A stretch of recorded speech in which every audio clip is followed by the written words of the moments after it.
Welcome into the one, the only Hog Talk podcast, live from the Electrical Supply Guys studios. We are part of the Believe and Buzz Radio networks, where you can hear us on all podcast platforms, as well as Buzz to 106.7 in Central Arkansas. So please like, rate, and review our podcast. And I am your host, Porter Hayes of Sports and Culture Arkansas. Alongside me is Jacob Davis from Arkansas Flat and Saturday Down South. And all live shows are presented to you by Arkansas Brewing Company in beautiful downtown Ozark, Arkansas, along with powered by Bet Online. It's the fastest and easiest way to wager on all your favorite sports contests, events with the first to market odds and lines.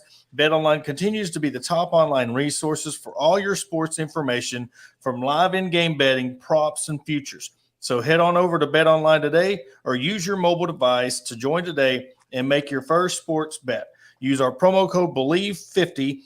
That is BLEAV50 to receive your 50% welcome bonus on your first deposit. Bet Online, where the game starts. Could you imagine walking in here getting beat tonight? I would say, you want to trade me spots?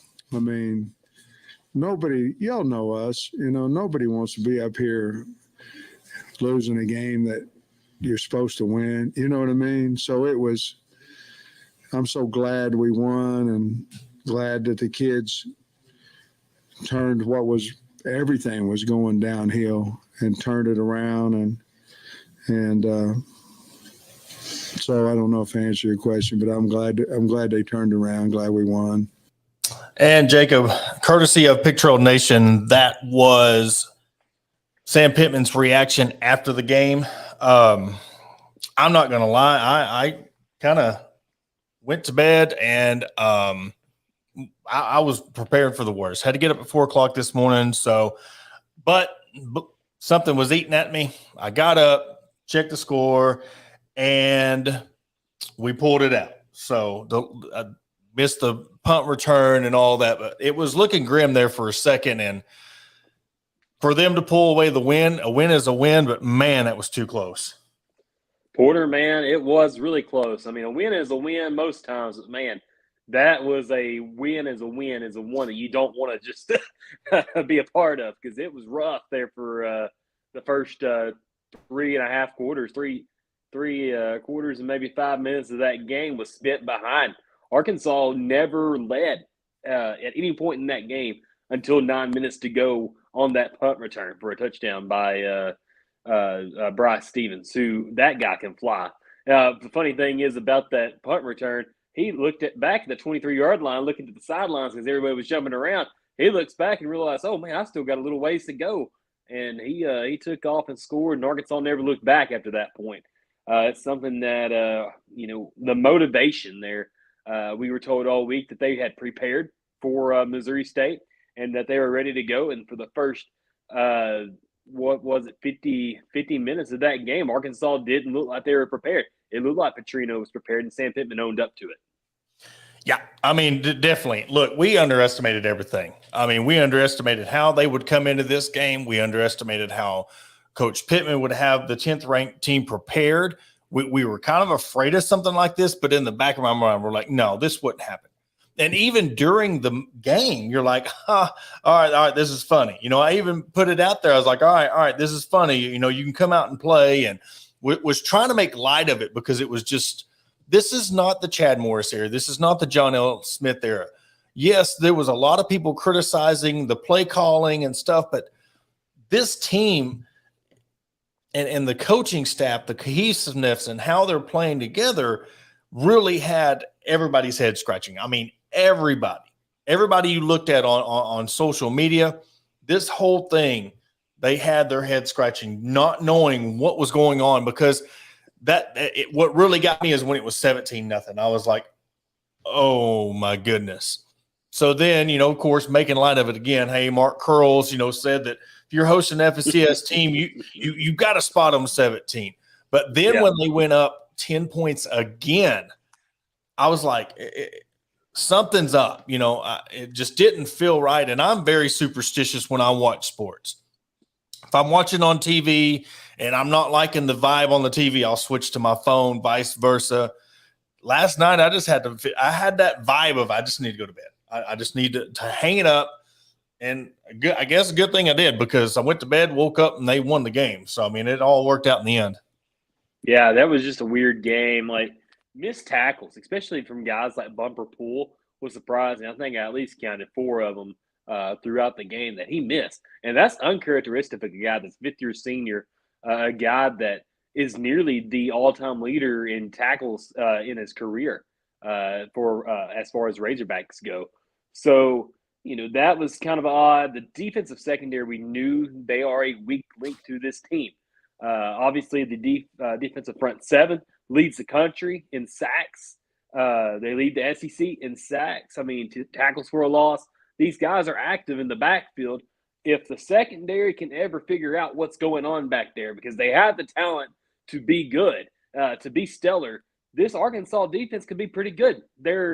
I think they're allowing 2.1 yards per rush, something crazy like that. Nobody's ran for 100 yards on them yet. So this defense is good. They just got to figure out their deficiencies, and that also is a Bobby Petrino thing, because you look at the history of him at Louisville and at Arkansas, and then Louisville the first time.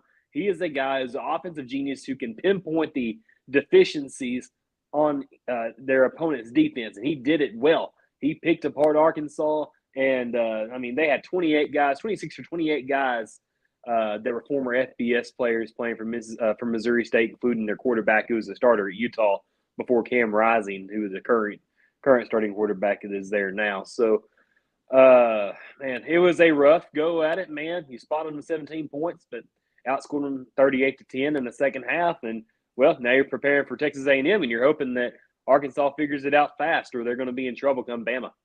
Yeah, and that's funny. That's another thing. I mean, Arkansas this week had the game that A&M had last week, but we won.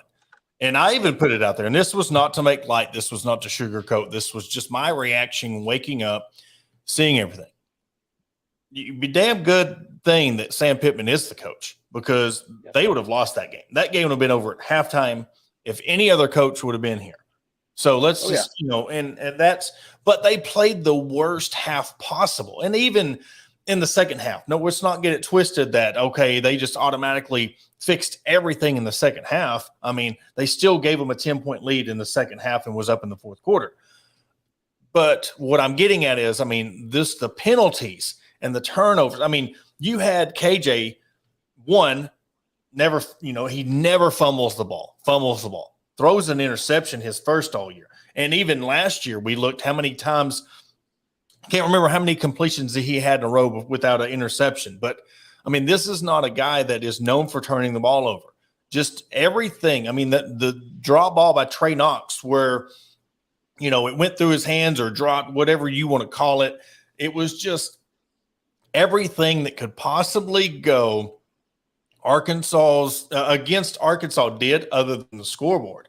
And I know it was Missouri State, and I know that what we said on the podcast last week, and you need to fine-tune these things. But you know what? This was a game where you had to fight and claw your way back into the game, and you had to prevail and keep them from taking over. I mean, other than, the 385 yards or 370, he had 357. He only had one touchdown passing.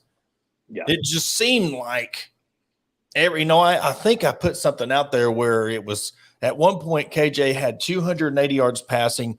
Rocket Sanders had 111 yards rushing, and it was a 17-14 Missouri State lead. I mean, that just tells you what kind of night. And, Yeah, and it tells absolutely. you, everybody says, well, anything can happen on any given night other than college football, but I mean, anything can happen. We're seeing these FCS schools. Look at Jackson State and what Deion Sanders is doing there. Look at, is Jackson or Jacksonville State? I get It's them. Jackson. It's Jackson State. Now what Bobby Petrino's built him a team there in Missouri State, and hey, they could go and lay an egg, and everybody's automatically shooing him in for the FCS championship. But that was the game he has been waiting for a very long time. We underestimated him. We were joking. I wonder how many neck braces you think were in the stands beginning of the game and at halftime. How many people at halftime still had their neck braces on? But everything we got, we deserved, because every one of us, me included, was making a mockery, making a joke. I didn't even give a stat prediction because I was like, there's no sense in it. No, we didn't even break down the game. My buddy Arns come on Wednesday, and we talked about other things other than game. That's how we didn't take this game seriously. So you know what? That's what we get. That it's on us, the media. It's on us, the fans. It's on the players. They know now, because when that Liberty team comes in at the end of the, towards the end of the year, they're not going to take a team like that lightly now.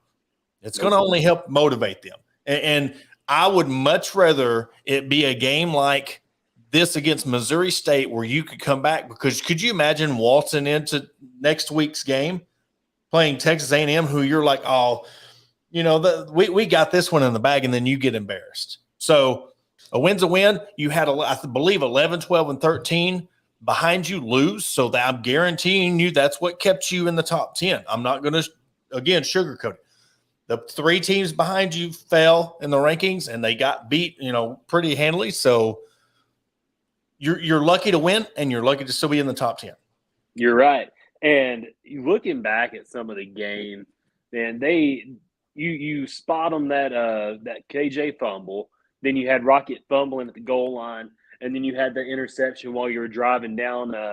Was that in the beginning of the first half? I mean, that's potentially 3 touchdown drives that Arkansas didn't score on. And we're talking about a whole freaking different ball game, man. It could have been 52-20 or 52-14. I mean, it could have been a totally different game if you take away your mistakes, because Arkansas's offense is not the problem here, man. They're terrific. They're a really good ball team on that side.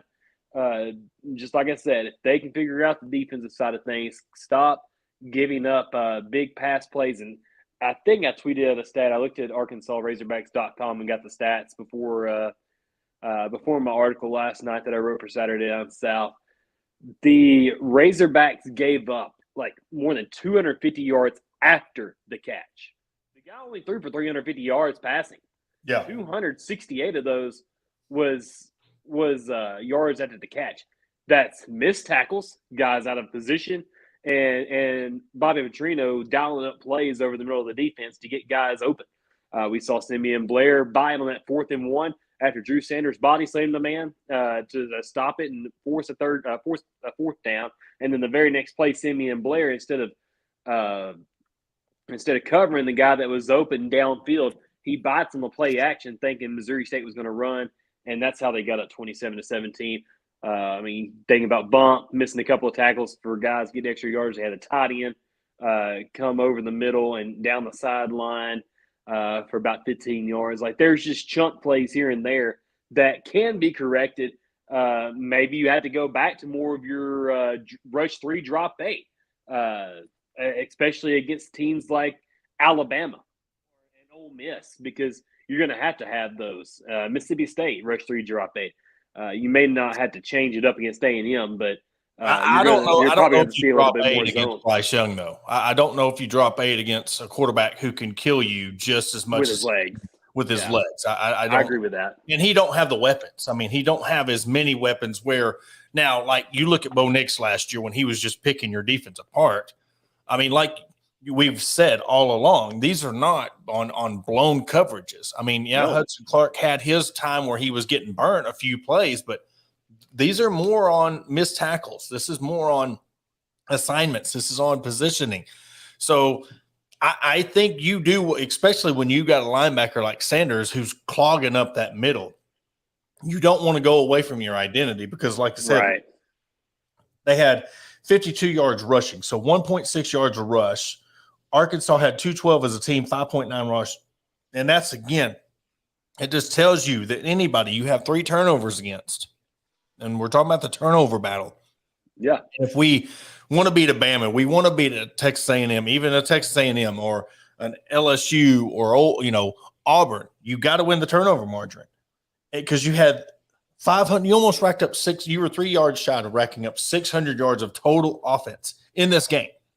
Yep. And you struck. I mean, you won by 11, but still, yet it was an FCS team.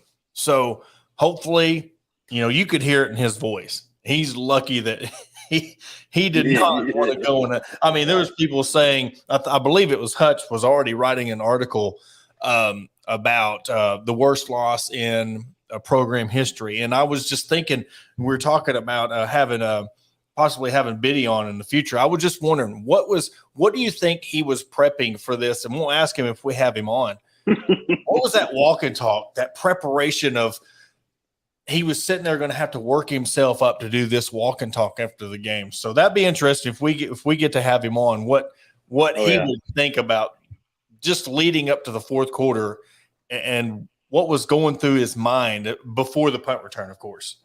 I had an epic meltdown myself in between the third and fourth quarters. Like, you can read my tweet. Like, yeah, what happened? Like, I know it's like you had a drunk text or something, because I remember waking up and you wrote an apology text. I was like, "Oh Lord, what had happened?"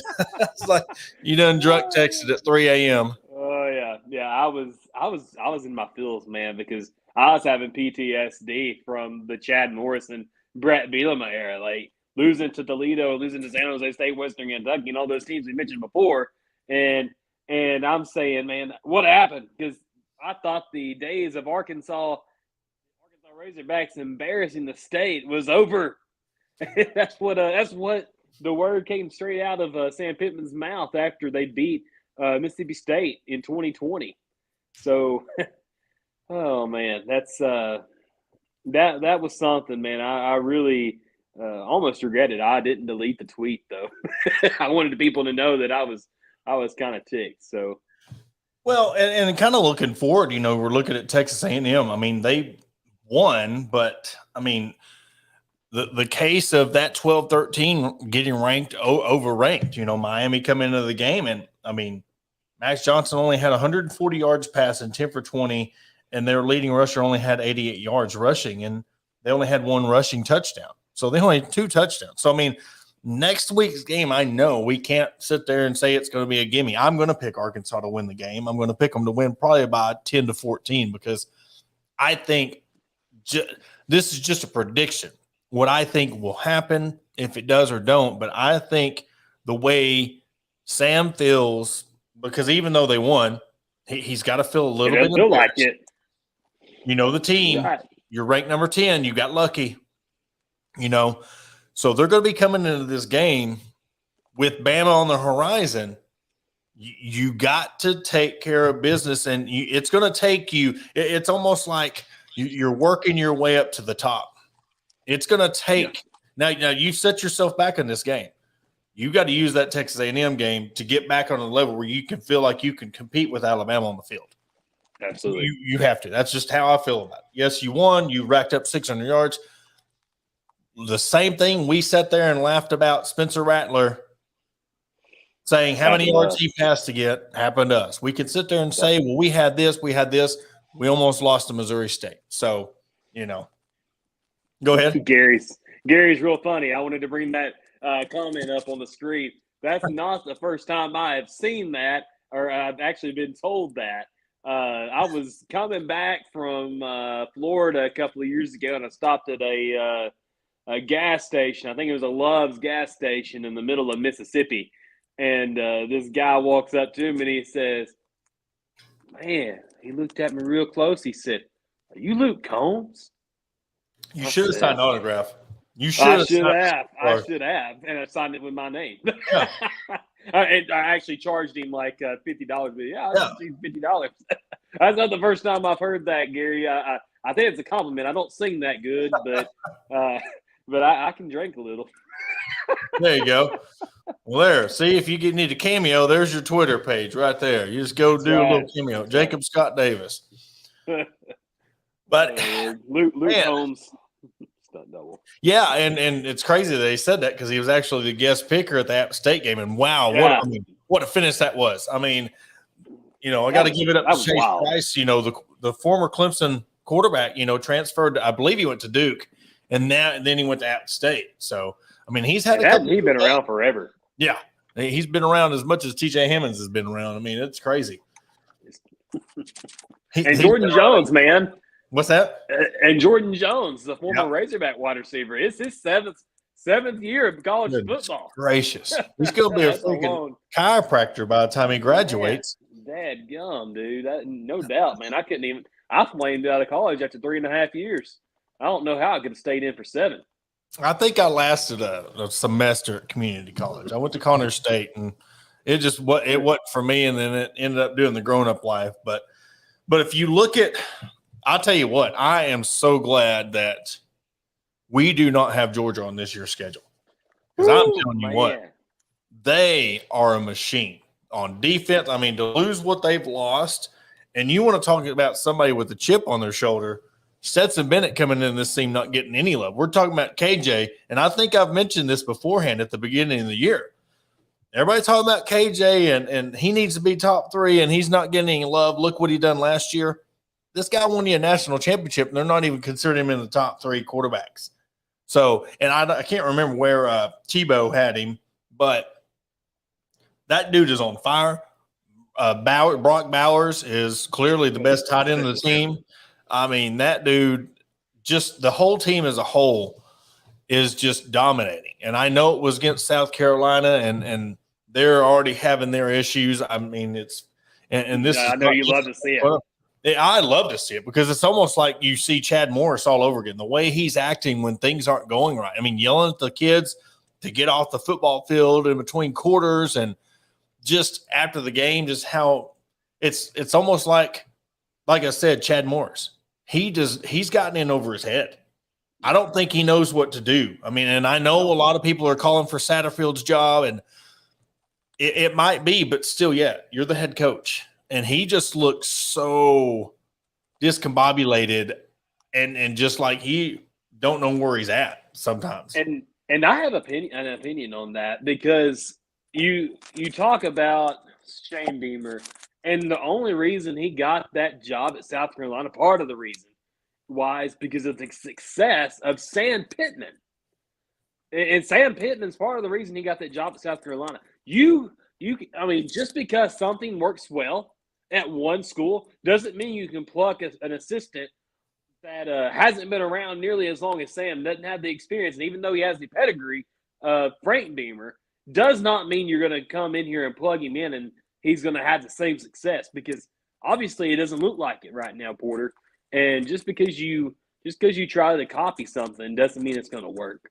Well, Sam Pittman, it's way different with Arkansas. Yet. He don't have his team, and that's the thing. You're getting in this transfer portal and stuff. You're just scratching a lottery ticket. You're hoping to get that $10 scratch off and it win you $100. You're hoping to bring somebody in that everybody was iffy about it. I don't think anybody outside of South Carolina fan base that really thought Spencer Rattler would go over there and do well. I didn't, and it had nothing to do with who he was or where he was going. If you can't do it at OU, what makes you think you're going to go to a team that's in the bottom of the East and have success? Right. Yeah, you bring one of your guys, but they don't have anybody to block. And you make, and that's the thing, you make all these hype, you get everybody hyped up. You're doing all this stuff on social media. You're doing these videos with the camera and the microphones, and you're hyping your team up. That don't mean jack squat if you can't do it on the field. So maybe, just maybe, you need to prove yourself. And maybe you need to quit doing that stuff now because you look like a fool, because you're doing all this stuff and you're losing. You did all this hype. You brought in these high-profile players, and I'm telling you, this is a big boy league, and it's only going to get worse. And you got OU and Texas, and you look at the surroundings of these games getting canceled and rescheduled. It's happening sooner than we think. So all these teams that are struggling, they better get it together. They're just going to find themselves behind because not only is OU and Texas coming, who else is coming? If OU and Texas is coming in, say, next year, who's coming in 25, 26? Who's else is going to join? What's going to happen to these super conferences? So, it ain't going to get any easier for any one of these teams. And much less what's going to happen if the Clemson-South Carolina game goes away and now you're playing 9 conference games. What happens when you're playing all SEC schools your whole season, and then you got to try to get to Atlanta, and then you got to try to make a 12-team playoff. It's – and you got to recruit. Yeah. How are you going to recruit guys if you're not putting a 6-6 team or 5-7 team on the field every single year? That's the reality of this super conference too, is with Texas and Oklahoma coming in. And Oklahoma, man, they look dang good under Brent Venables. They look really good. Sark is really turning around Texas. Texas and Oklahoma are going to be ready to join the Big 12. Join the SEC sooner than later. They're working hard at it, man. And this conference with Arkansas on the up, Kentucky looking like a staying power, Tennessee on the way up, and then you've got Alabama and then Georgia among the biggest boy of the conference. And then you have Texas and Oklahoma join. Dude, it's going to be tough for anybody at the bottom to really make their way up. You've seen what Sark did to Alabama's offense when they had to change course. And that's what makes – and I'll give Saban the credit for it. He knew he couldn't keep on winning national championships with guys like A.J. McCarron and Coker. Yeah. Keeping going with the way it was trending. He knew he was going to have to get the Tuas and the Hurts, and he went and got Sark to bring it in, and he tried with Lane Kiffin, and, they're leaving right there in between the bowl games, and that's one of the reasons why, they ran into the 2 best Clemson teams that's ever played, on top of your coordinators leaving in between the regular season and bowl season. So he is going to go get things turned around. I know it got to a shaky start down there in Texas, but, it looks like hopefully, with yours, I don't know if they've got a estimate on if he's out for the season. That didn't hurt anything, since his injury. And then you go to the other side in Venables. He built a defense for 7 to 10. I think it was almost 10 years at Clemson. It wasn't like he was this flash in the pan offensive coordinator.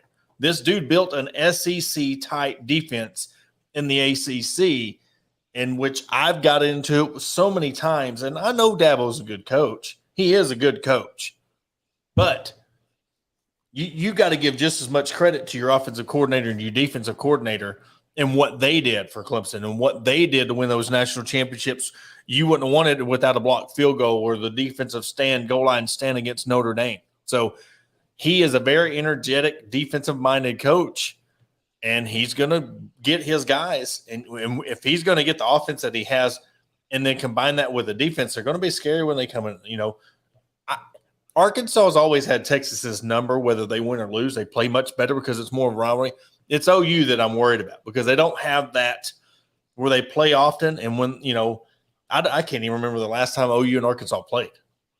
Had to be, I think, the 2000 – there was a bowl game. It wasn't 2000 Cotton Bowl.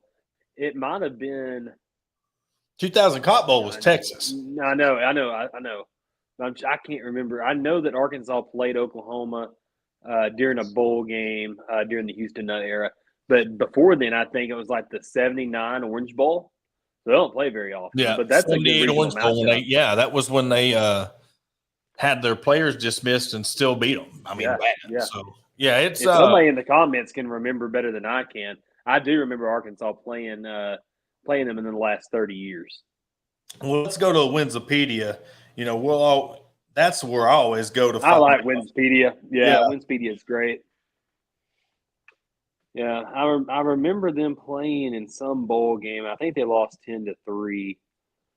I just can't remember what year it was. It's loading up. No, 10-4. The last time they played, it's saying matchups, full game list, 2002. Okay. Yeah. So it was a 2001. In the so that was three. Yep. Okay, so it was a 2001 season. That was the year that they blocked the field goal against South Carolina and had a rotating door of quarterbacks, I believe. Or yeah, 2001, because I think 2002 was Matt Jones' freshman year. So The last yeah, three times they played him in bowl games, they played 2 times in the Orange Bowl, and OU won 42-8, then Cotton Bowl 10-3, and then the 78 Orange Bowl, Arkansas won 31-6. yeah, I remember. Yeah, well, I don't remember that, but I do remember the Cotton Bowl loss. So yeah, that's a rivalry that makes sense, man, because you have so many connections between the Hogs and the Sooners, with former coaches going over there. And was it Barry Switzer winning national championships over there at OU, even though he coached or played at Arkansas under Frank Broyles. And yeah, there were so many connections there through the 90s. And it's not as close as it was now, but you're recruiting against each other. Arkansas and Oklahoma, it's a good regional matchup, a good regional rivalry that I look forward to seeing at least every 2 years. Well, and you think of Oklahoma State too. It's crazy how they have not played that much, other than Texas. So and now that we're going to this slate of conference games, we're probably it's just going to get less between the teams that you wanted to see play that might not ever play. But yeah, and Oklahoma State's on the schedule. What's that? Oklahoma State's on the schedule, and I think 2025 or 2026. We'll see if that holds. Yeah, you're right. You don't know. You don't know what's going to happen because, like I said, OU was supposed to play Georgia and Tennessee, and they told them to get rid of that game. And also, before we hit a break, we found out in 2023 that OU or Arkansas and Tennessee will be playing at Baum-Walker Stadium in baseball. So get ready. That's going to be a huge series. That's going to be one we've been waiting on, and I think it needs to be an every year deal, especially in this sport. Yeah. Get your popcorn ready. Exactly. But we're going to hit a quick break. After the break, we'll continue to talk about upcoming schedule, what's going on, and we're going to do some highlights over the volleyball, soccer dropping their SEC opener, and then I had a chance to go by and watch some of the softball, their Razorbacks Unlimited scrimmage, and I'll give you some insight of what I've seen on this incoming freshman class. And I'll tell you right, I'll give you a little teaser. They are legit, and they are everything as advertised. But we will be right back after the break. Do you need those pesky stumps ground before the winter? Your pasture brush hogged, or need your driveway bladed? Here at Grind It Right Outdoor Services, we offer more than just stump grinding. We have recently expanded our business to include tractor work as well. So along with stump grinding, we offer bush hogging, land clearing, grading driveways, placing, and even spreading gravel. We are locally owned and operated, so call Danny today for a free quote at 205-377-2662 or 479-530-1641. Again, that is 205-377-2662 or 479-530-1641. Shelby Taylor Trucking serves all your timberland needs in South Central Arkansas. With over 50 years in the industry, Shelby Taylor Trucking has established themselves as trustworthy leaders in the industry. From planting to harvesting to hauling your timber, Shelby Taylor Trucking is ready to serve you. Follow them on all social media platforms at Shelby Taylor Trucking. Learn more by visiting their website at staylortrucking.com. That's staylortrucking.com. If you want the best service and prices in Northwest Arkansas and Southwest Missouri for all your plumbing and electrical needs, then look no further than Corey Hyman, the plumbing electrical supply guy. Corey is in full steam ahead and providing the best electrical, plumbing, and septic supply service around. So call Corey at 479-301-8220 or email him at chindman, that's HINDMAN, at andersonp.com. Again, that is 479-301-8220.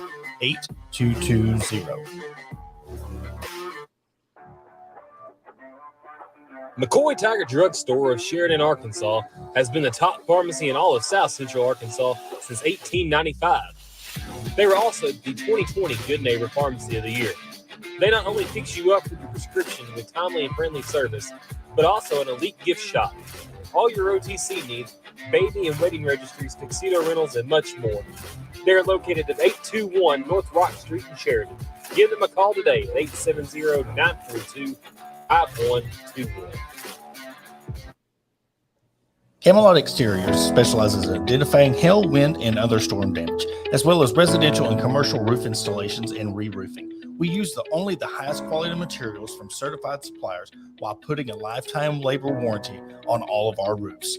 Our mission is to provide our customers with the highest quality roofing project customized to fit each one of their needs and to provide exceptional service through the entire process.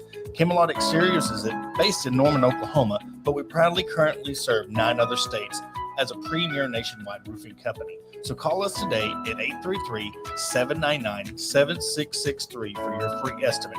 Camelot Exteriors, your storm damage restoration experts.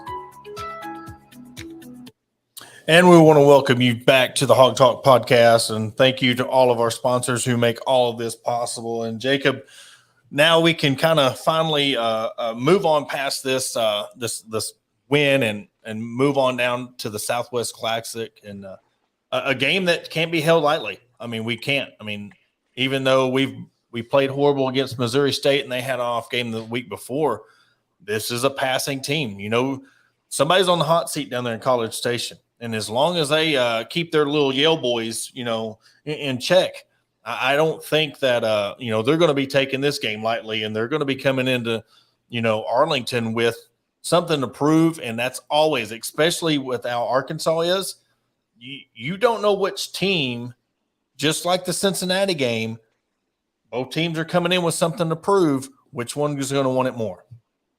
Yeah, and at A&M, they are coming fresh off a victory at home over Miami, a really good Miami team. I mean, I guess they were a little overrated. I don't know. They lost 17-9 to Texas A&M. But, man, you've got a new quarterback that you're preparing for in Max Johnson. I guess if things don't go well with Max Johnson, they'll go back to Haynes King, or they'll go to the 5-star quarterback that they have sitting on the bench right now. That's a true freshman. I think if you stop the little A-chain running back who's just a pretty pesky monster, if Arkansas can keep him in check, that's their offense, man. Outside of that, I mean, they don't have any good wide receivers besides Aniyah Smith, and he's in and out of the doghouse. You've got several guys that could be missing the first quarter or first half of the ball game this Saturday because of the targeting penalty, unless it's the call is reversed there, and they'll allow both of them to play in the first half against Arkansas and not have to miss any time. So A&M is going to be tough. I mean, obviously they're one of the better defenses in college football. They keep everything in front of them and are opportunistic. But man, they just do not have an offense. And you said it last week, Jimbo Fisher is a fraud, especially with offensive play calling, because outside of Jameis Winston, he hasn't had a quarterback. The guy doesn't. I mean, he if he doesn't have a quarterback that's just a freak of nature, a generational type of talent like Jameis, he's basically just an average coach, just a Ed Orgeron with a high dollar tag. Well, and this is what's going to give me hope is you look at what Miami. This is kind of counteractive of the score. It just seemed like Miami just couldn't score. Van Dyke went 21 of 41, 217 yards passing, didn't have a touchdown, QBR 57, but they had 175 yards rushing against A&M. Yeah. Their leading rusher, Parrish, had 85 yards, and that's crazy. You had a guy, 16 carries, 85 yards, 14 carries, 77 yards. It just like they could not, without seeing the game, I didn't even watch a lick of this game. I didn't either. But it just seems like they couldn't either. If you look at the turnover margin, I'm trying to see where they were on turnovers, but they had one turnover, a fumble loss, and that was it. He didn't throw any interceptions, so they only had one turnover in the fumble. So it just seems like Texas A&M did what they could to keep him out of the end zone, or they just had some miscues or what. But that actually, when you look at the preparation coming into this game, that Arkansas is going to be ready, is Texas A&M. You won't see them be ill prepared again. Yeah. Not understanding. I hope not. That's the thing. This is where I always get on my little soapbox when I'm talking about the fans. Damn it, the fans deserve another 9-10 win season. They deserve the crap to stop to where you're going backwards. The fans and the team and the coaches, everybody in the state of Arkansas that follows this athletic program, they're done with that past era. Y'all deserve to win 10 games. Y'all deserve to go to the college football playoff. They deserve to keep things going. They deserve to beat Alabama next week. That's what this program has done, is to keep building and keep getting those monkeys off your back and keep winning, 9, 10, 11 wins. Yeah, you might drop and win 8 games, but that's what I guess when I was watching the game and just seeing it, it was almost like watching the Stoner fumble or the missed opportunity against Oregon State when they missed the pop fly. It gave me that sadness for the fan base and for the program that has worked so hard to build, because I'm telling you right now, it would be hard to talk tonight, and it'd be hard to get up for the Texas A&M game next week knowing they lost this game. It would be hard as a fan to go through what they went through to lose the game and then go back and get in that seat, go down to Jerry World. It would be hard because, like you were saying when you went off in your PTSD, but you shared the same sentiment that thousands and thousands of Razorback fans felt in that moment. I'm not even a true diehard fan. I don't consider myself, I'm not going to sit here and say that I'm a true fan, but 4 years of doing this and sitting behind the mic and covering these teams and covering the women's side of the program, you get attached to the teams and the programs and the coaches. And of course, with you and Kyle and Kevin and Corey, all the fans that were around and we get to be around, you feel for them. And I felt for every single person. And I felt like I would have been the biggest Hog fan for the past 30 years when I seen them go back up by 10. And I was like, I can't. And because it would have been, it would have been hard to come on here tonight and talk, just because of, I would have felt for everybody, that had to wake up today and sit there of all the joy that y'all have been through these past couple of years. And this goes from the top down, Hunter Yurchek all the way down, the coaching staff, the players and the fans. That's how devastating I think that game would have went if they would have lost yesterday. It would have unraveled every single thing that they had gone to. You unraveled the great recruiting classes. You unraveled the New Year's Day Bowl. You unraveled these great starts and this foundation that Sam Pittman has built. But Hunter Yurchek tweeted out something yesterday that culture wins out.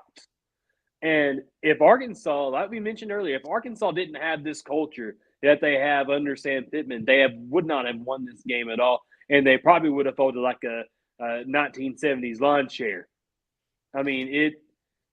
You would have folded, and it wasn't going to look good. That's the perfect analogy, because you had to click it forward before you could lean it all the way back. Yeah. Yeah. I've sat in one in before and went completely fell right on my butt. Yeah. But it would have sucked. But you look at it going towards this week, and Sam Pittman's 16 and 11 through his first 26. Yeah, 15-11 through his first 26 games as a head coach at Arkansas. And for the first 25 games, Arkansas never looked underprepared. They never looked any less coached than the opponent across the field, whether it was a loss or a win. It felt like Arkansas was in every single game that they played in over the past 2 years. And then last night would have unraveled everything. And you're just thinking, why do we have to relive this again? I was thinking, please don't tell me, God, that I have to sit on my couch and watch these games, or in the stands and watch these games, and have to think, maybe Arkansas's not back. Yeah. Maybe Arkansas is the fraud. That's what I was thinking about the whole time. My father-in-law. I was looking at my father-in-law, and I'm thinking, How is this even happening? And I wouldn't go as far as saying frauds. And I kind of want to clarify, what I mean by what I say when Right.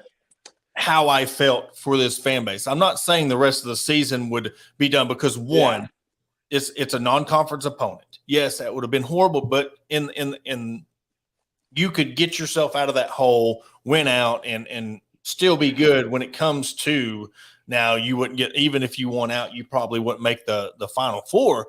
But I'm just saying, in the grand scheme of how just in the last night, how I would have felt today. I'm not sitting here saying that, well, there goes the rest of the season, but I mean, it would have been tough to sit there and they could very easily, when you win next week, now you're back on track. You got Bama coming in and all that stuff.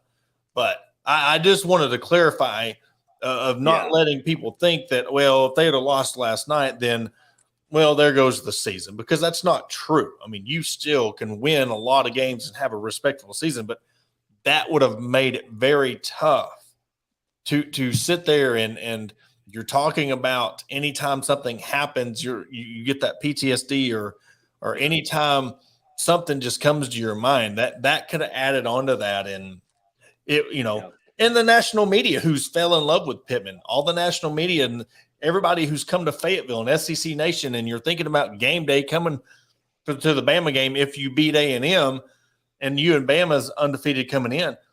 All of that was like lost. And then guess what? The national media goes away. It's almost like they're crowding around you, and then you lose, and then they just turn their backs on you. And, well, we'll just go cover the other teams. Yeah. Maybe one or two things here.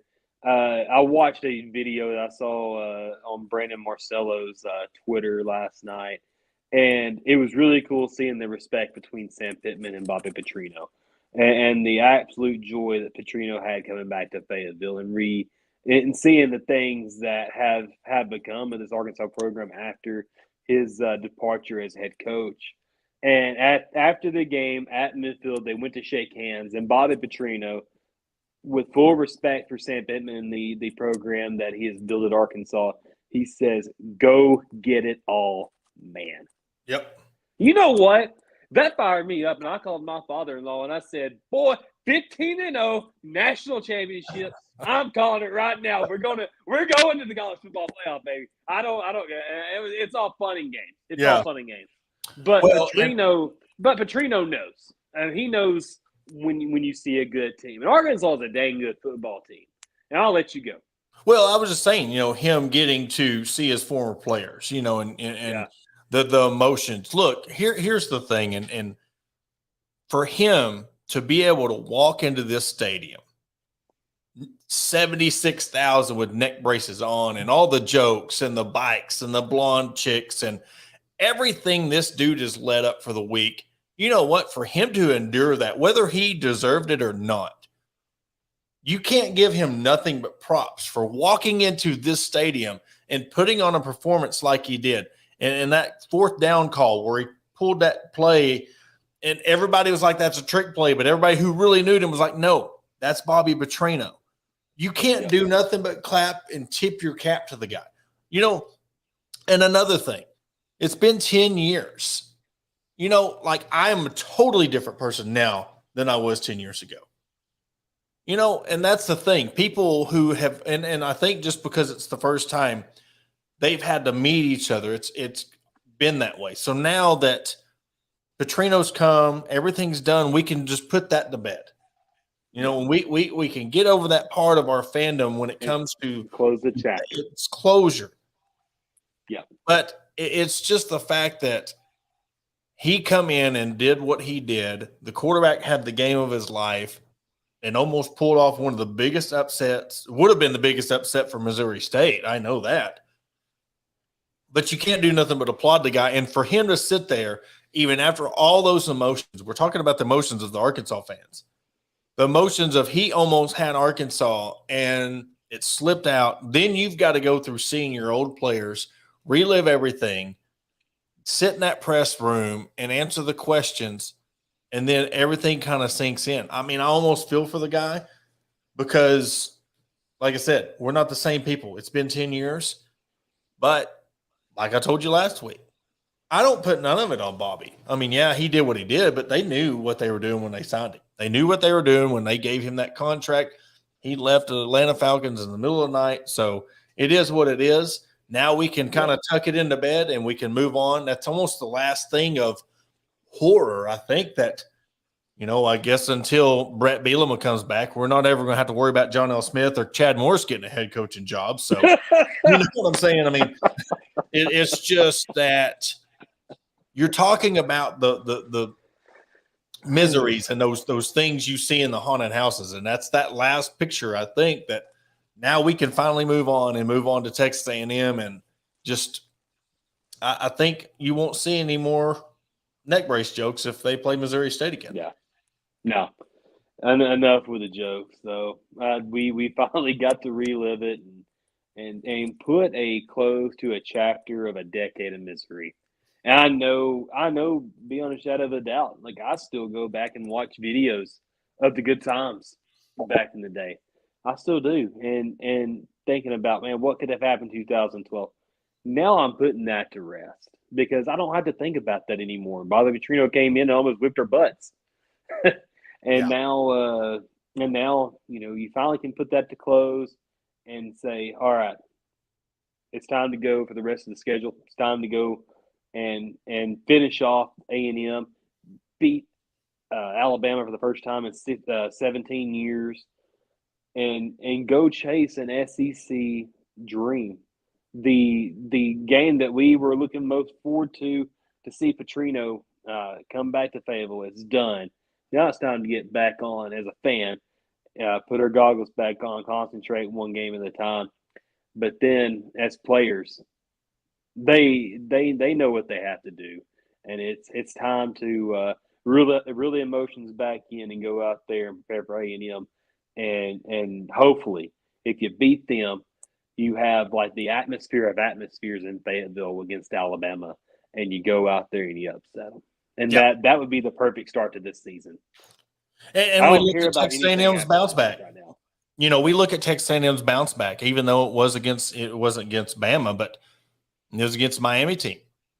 I mean, Arkansas had a bad game. Now they know they could bounce back. And if they do beat Texas A&M, they know that, I know Alabama had a easy game. I think 163-7 or something like that. Lewis Monroe. Come on. But, well, can we really say that this week? We can't really say that this week because it was Missouri State, but no, I mean, that's the thing. That's the beauty of college football. And I think what this transfer portal and this NIL stuff has done, it's gave teams a chance. They're not, like you said, 20 players. It wasn't just like they got one star quarterback. They got 20 something players from a FBS program. So, I mean, it's happening all the way around, but I tell you what, before we go, I really want to spend the last 10 minutes or so. We got a new program on the rise at University of Arkansas, and we've seen the rise of Courtney Deifel in the softball program, Mike Neighbors in the basketball program, Colby Hale, what he's done with the soccer program. We've known what Harder's done with the track and field program, Jordan Weber with the gymnastics. But I'm telling you what, if you have not been in Barnhill and watched this volleyball team play, they're 9-1 on the year with 2 top 10 ranked wins. Now, not a fluke one winning.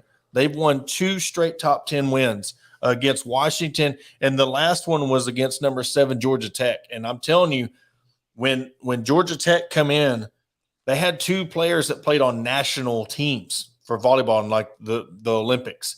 So, I mean, this wasn't a slouch team that they won against, and it wasn't a grind them out in 5 sets. They beat them in 4 sets, 3-1. And then the following night, on top of that, you got to go off a Super Bowl win and then play NC State and win that one 3-1. Prior to those 2 games, they were on a 6 sweep match set, which broke their record back in 01 or 02.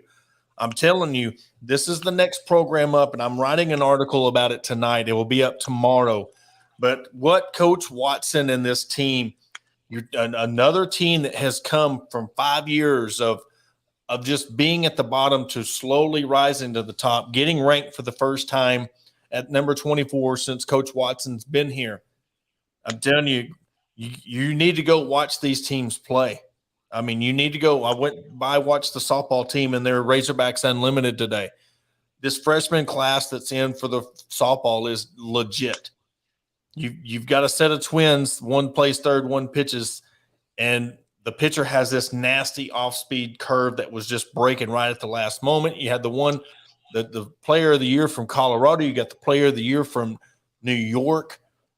This team, when Courtney Deifel, and I said this earlier, when this team gets all the pieces together and she gets everybody where they're going to be fun to watch, and it's going to be another program on the rise. So, I mean, it was really good to be able to go watch the volleyball team.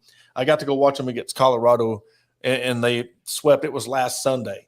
And I'm telling you, it's awesome to see another women's program starting to do really good, get ranked.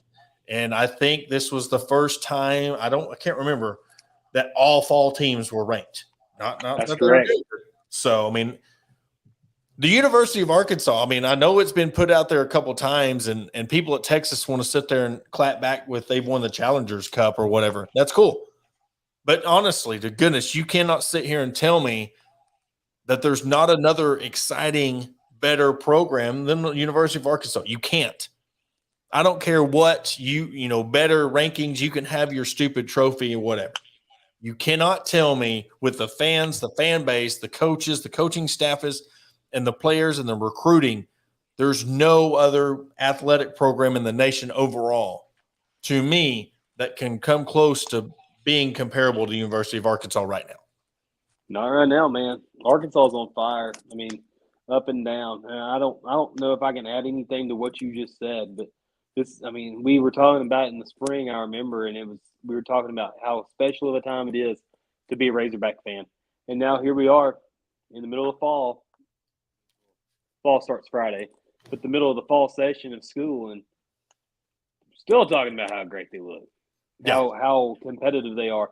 And this time, every single program's in the top 25. That to me is unbelievable. But now it's not unbelievable because it actually is happening. And Rick Schaefer would actually appreciate that, because I'm sure he thought it might be unbelievable, and now it's believable. Mm-hmm. Well, we talked about it a few times that there's not been a time that you could compare it until the 70s. I mean, that's just if you want to talk about the big three, with the baseball, basketball, and football.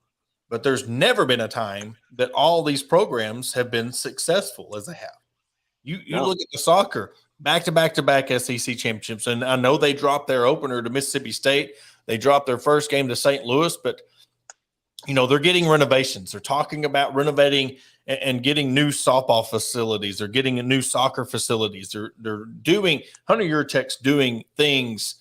And he's not just out there giving coaches bonuses. He's out there. What do you need as a team? What does your team need? What's your staff need? What kind of equipment do you need? He's doing everything possible to give this program and give every one of these these players the stuff they need.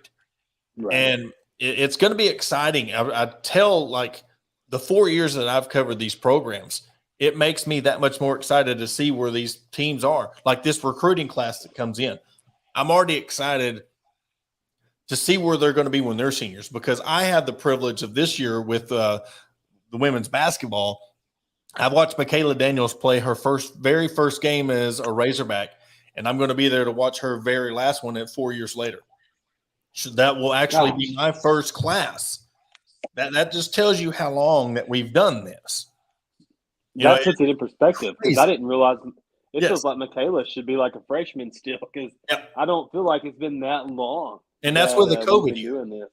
That is with the COVID year. This, and that's just the thing that's really cool. And I got to go by practice, and I'm going to go to their camp starts at I think the 28th of September. So, I mean, it's going to start getting really busy for me with, football and all the women's programs kicking off. But I'm telling you, it's a fun time to be a Razorback fan. It's a fun time to get to cover these programs that I'm fortunate to be able to cover. And, just being able to go watch my first soccer game and cover it, go to my first volleyball game.